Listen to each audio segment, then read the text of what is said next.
Hey guys, all right, welcome back to the podcast. Today we are doing Feather Sharpens Knives, the second part of chapter 6. So this is after the votes happened, and Venezia is talking with Doge Primo, and we're kind of just coming to terms and learning more about their system and how they use masks to remain anonymous. There's a lot of cool stuff. If you haven't seen the first part of that, check out the video link earlier here so you can go. Uh, I'll be putting it up somewhere, either at the end of the video or right here, just so you can go check out the first part of chapter 6 so you can see what we're working with and get an update on the story.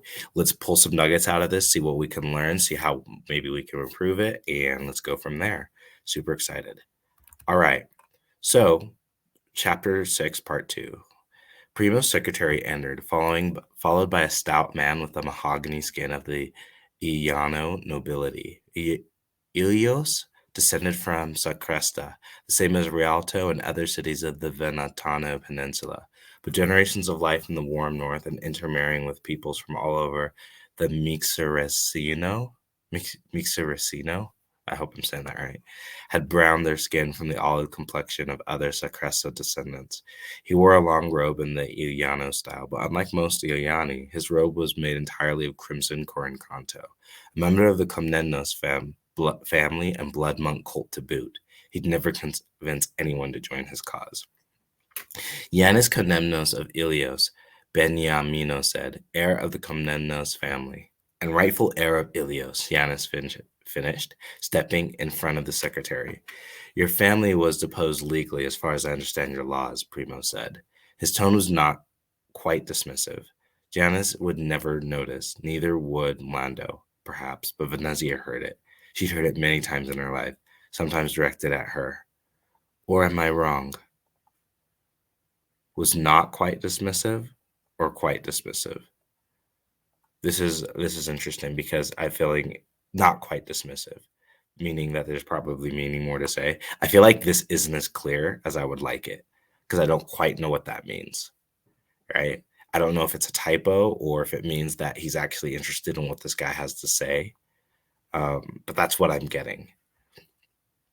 Yanis's mouth twitched like a fish on a line.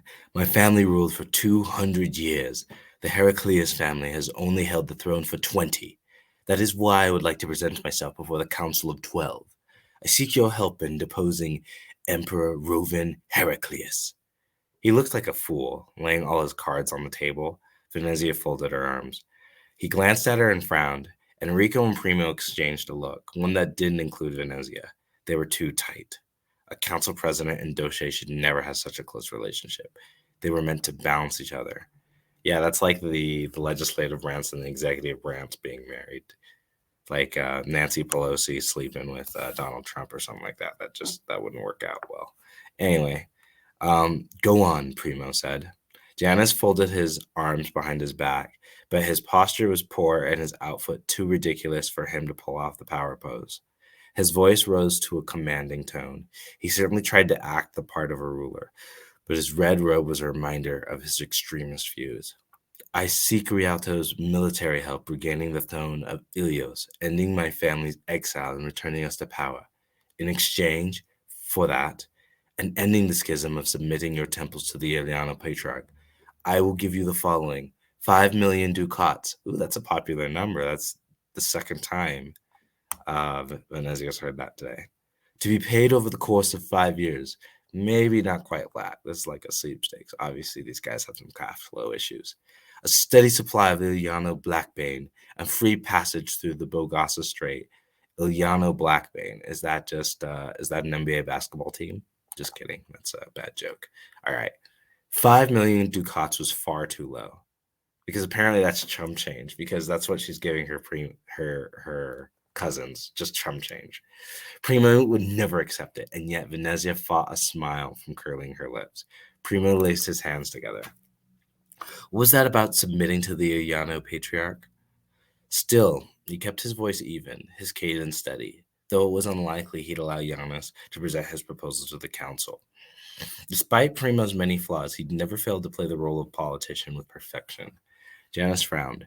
Your priest followed a corrupted form of our religion.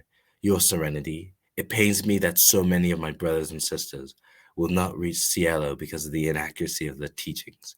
Your spinners run around in their guild rather than submitting themselves to the will of the gods and working as priests and priestesses. The real Tano matriarch would cease her blasphemy and step down. We are Socrates' heir in government and religion. We are Socrates unfallen, Enrico said. We practice as they did in their most glorious years. Whoa, whoa, whoa, whoa, Janice frowned. Who was speaking here? So, major error. Was this Doche or Enrico? No, Enrico's the bat is the dick rider, for lack of a better word, because I can't think of anything else to say. He's the sycophant that follows, right? And the guy who's talking and who's like against them is the Secresta guy, who I can't even remember his name now, right?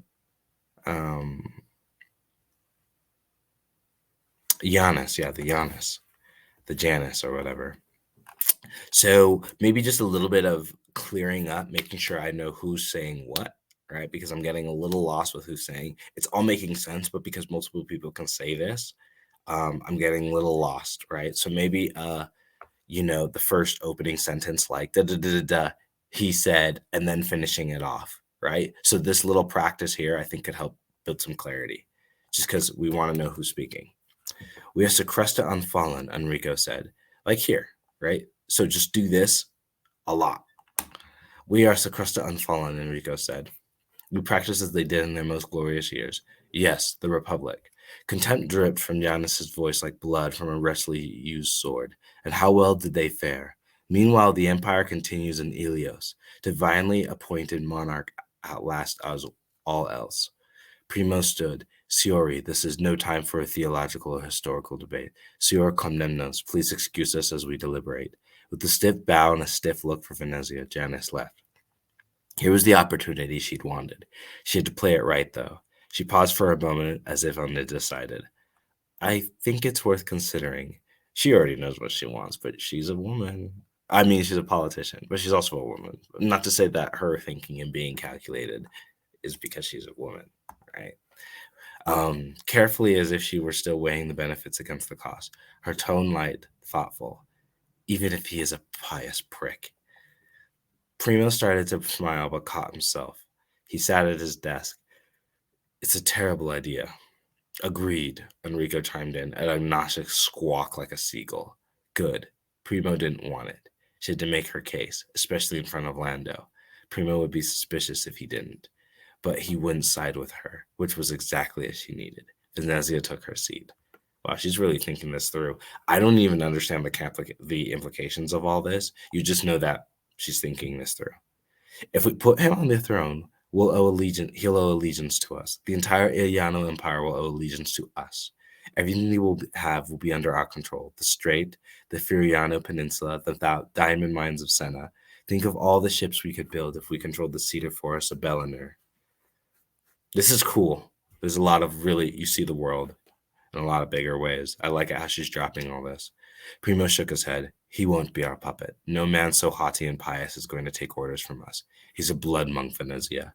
He believes he has a mandate from Father Gior to reign, while the people gave me my title, which holds the more immediate power. See, Orlando, do you think he is a man who will be content to be controlled? No, your serenity. Did the man have any original thoughts? Yeah, see, Orlando. Yeah, that's the second part. Primo nodded. He has made handsome promises, but I don't want to struggle to maintain control over anyone. His final offer, free access to the Bogasa, I must admit is enticing. However, I have a plan for our ships using the strait. Primo straightened his crown and smoothed his sash. I sent an offer of marriage to Princess Calista Heracles for Arturo. She is traveling here to ascertain whether she will marry him or not. As part of the marriage arrangement, Emperor Rovin will give Rialtano ships a minimal fee through the strait. Brilliant move, your serenity, Enrico said. What a little pie. Venezia stared as if incredulous. You could have a galley, but you settle for a skiff. That's a good point. Without bloodshed, the sword is not the only tool of negotiation, and war is expensive. You know that better than anyone, Fleet Admiral. She spoke her title sharply, as blade as surely as the one strapped to her body. Venezia threw up her hands. How can you be so short-sighted? We'd be the strongest power in the Muriciano, perhaps even the world. The Heraclius family has proven themselves to be strong, Primo stood, his lips pressed tight, his hand tense on the desktop. He looked so much like their father when he took this stance. His voice had grown quiet but hard. How hateful when he used that look and tone with her. Her stomach writhed, but she wouldn't show her discomfort. Doesn't sound like she's getting her way. We can make them our greatest ally or our greatest enemies. I've received word that Prince Nikephoros is accompanying his sister to Rialto, presumably to ensure we don't align with Janus. I prefer to work with the actual ruling family rather than some spoiled grandson with a grudge. Ilios has never been sacked. Its famous walls have held strong for 1,000 years. I do not wish to throw away the lives of our men on such a gamble. I care more about our citizens than my own greed, and I am the Doge, and you would do well to remember that. Ooh, he just power flexed on her. He nodded at the knife on her belt. The handle was blue, studded with onyx and gilded in silver.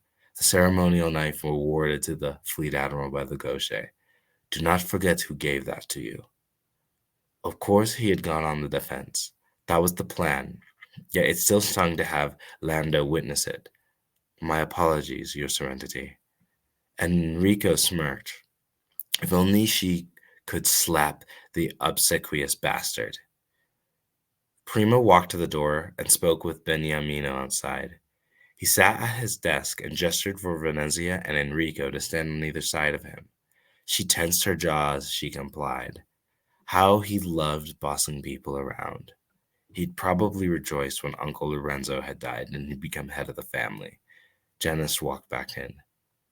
We've considered your request, Primo said, and have decided not to grant it. Janice spluttered. He looked between Primo and Venezia.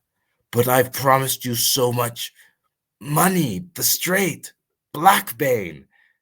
The sum you promised would never cost the cost, wouldn't, ugh.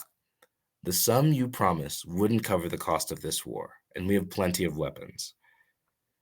Janice glared at Venezia, his face nearly as red as his robes. She returned it with an arched brow. Primo waved him off.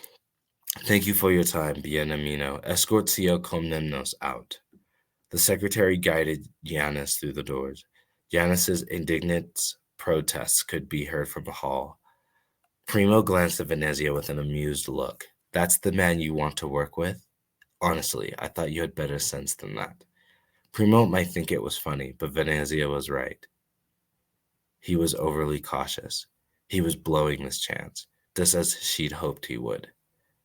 Oh, shoot. Okay. Oh, what a clever little woman. That's a dangerous woman. Venezia was happy to take it for herself. Even though Janice was an idiot, she could use him to her advantage. When she managed to start this war, she could claim the victory for herself and no one else.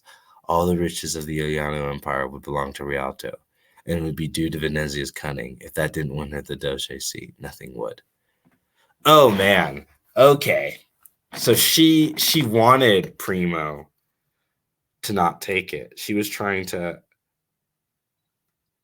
So Venezia's seeing... Okay. So she's seeing this as an opportunity.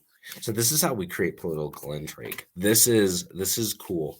And guys, what was really cool about this was I had no idea what was going on, but she dropped the reveal of her true intentions at the end, right? You finish the thought process. As you're seeing all this stuff going on, you're like, what the heck's going on? I don't understand. And several times throughout the text, I was like, what the heck's going on? I don't understand, right? But then when you see the drop, and the only thing that really matters is what is the principal intention and making sure it's explained and clear to us, right? You can have little hints. This is one thing this author is really good at, is throughout the whole text, she's really good at putting little things that will capture our interest and that elude that there's a secondary intention behind what the author's thinking. or the character's thinking. But rather than revealing it all right there in the moment, you see it play out until it resolves. And then after it resolves, we see the character's determination on whether or not they liked what they saw and didn't see what they saw. This is really important when you're writing a manipulative character, right? So, for instance, you guys got to understand Venezia's on tilt, like she's low-key a pretty manipulative person, like straight up, right? Because you're seeing a couple things like where is this? Okay, so let's talk about her eyebrows. There's that one part. Oh, what the heck? Let's find it. Okay. So she turned it with an arched brow. The sum you promised wouldn't cover the cost of the sword, and we have plenty of room. Janice glared at Venezia, his face nearly red as his robe. She returned it with an arched brow, like just kind of throwing it off, right? And then he dunks on her with the I am the doche, right? And you would do well to remember that. And of course, he'd gone on the defense. That was the plan. Yet it still stung to have Lando witness it. So you see that things are going according to plan. I actually, if I was going to do this, so this was cool because you see that things are going to plan, but you realize that, okay, she's manipulating people in the room and they don't know it, right? That's the coolest thing. Now, we know that this is going according to plan. I actually think it would be a cooler drop, just my own 2 cents, but not to say that it would matter. But if you were to say the take out, this is the plan part, be like, maybe just allude to the fact that it felt different than she thought it would, right? That way we can keep the ambiguity. So let's talk about a part where her feelings are fairly ambiguous, right? So was it her heart or her stomach? I remember there's a part where her stomach writhed, but she couldn't show her discomfort. So she's being uncomfortable. Now, most of the time, this would be like a part where you would think, okay, things aren't going her way. She's getting a little tight.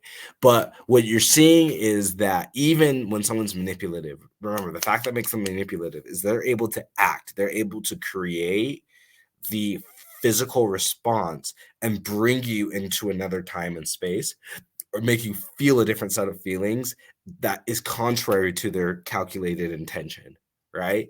An authentic person is someone where their feelings, their actions, and well, I say authentic, but someone like who's genuine or who's expressive feels and speaks something and then expresses that, right? Whereas someone who's manipulative might feel something or have a certain different type of reaction, but they'll compose themselves and speak it because they're being rational in the situation because they're trying to drive it towards a certain end. And we see right here, that's exactly what Venezia is doing. And it was alluded throughout, but the real killer is when she drops it. And then you see her intention right here. So not only have we learned more about Venezia's character, more and more we're learning that she's actually quite manipulative, right? And she really thinks about things. And um, I'm not going to say she's evil, but it would be hard pressed to say that she's a good person. There's a lot of nuance to her because she's not very authentic. And so far, her only motivations that I can see is that she wants to feel important. And that's really coming out with how she does things. And you can tell like she recognizes how she's making herself look. But yeah, you got to look weak before you can be strong. That's the secret. And she really gets that. So this is how you write a really manipulative character. And it's funny because what's cool is we're only experiencing this as we're spending more time with her, right? Because she doesn't come off right away. And that tells you that she's actually an effective manipulative character. Because if a character is manipulative and you have to say this character is manipulative and it's apparent in the very first chapter you meet them, unless they're doing just a bunch of shady shit and you're seeing it. Especially if you're in their head from the first person's perspective, a manipulative character takes a while, just like in real life. Like if you meet an actual manipulative person, it takes a while for you to figure that out. Oh, I realized I haven't put my face up. But yeah, so that's something that I really want to emphasize is that a manipulative person is it's tough to see. They're hard to detect, right? And it's only after you see them do a couple things and you see them move a few times where you're like, I don't know if I can actually trust this person. Now, Venezia does seem loyal-ish to Imelda and Arturo, but even that's coming into question because at first, the first impression, you think her and Primo are tight, and then later on you find out they are not tight, and she does not like him. And she agrees with Imelda. Yet every time she's with Imelda, she doesn't jump on the Doge hate wagon, which is showing, okay, this person does not show all their cards. And she even calls the guy out as an idiot by saying, oh, he showed all his cards. That tells you where her mindset's at. And so she's an effective manipulative character, I'll be honest. And she's really intriguing because at the end, we're hearing her true intention and things like that. But especially if we can keep layering these things on, we don't know where her heart's at. The only thing I know for sure is that she wants to be Doge. And I don't even specifically know why, outside of she's got this need to feel powerful because she's gone through a bunch of stuff and wants to be a boss. That's really all I see. But I still feel compelled, even though there's not this backstory and stuff that's explained yet, because she's interesting and I like the way she's going about it. And it feels very real. So we're really having to pick back the layers here on Venezia. She's quite layered. And so this is how you do it, guys. This is how you do it. You have the scene play out. So what worked, just as a recap, we had the scene play out. There's nothing that was stamped, that head stamped on the scene saying this is a manipulative character. You just saw her pay attention. You saw everything sort of play out. And then you saw her have physical reactions and things where you could see that, okay, she's not really quite cool with what's going on here, but she's also trying to compose herself. And then it's at the end when this sort of drop reveal is, you see that, okay, in fact, she manipulated everything. But what's crazy is this is only in her own head. We're privy to this because this is in her own head.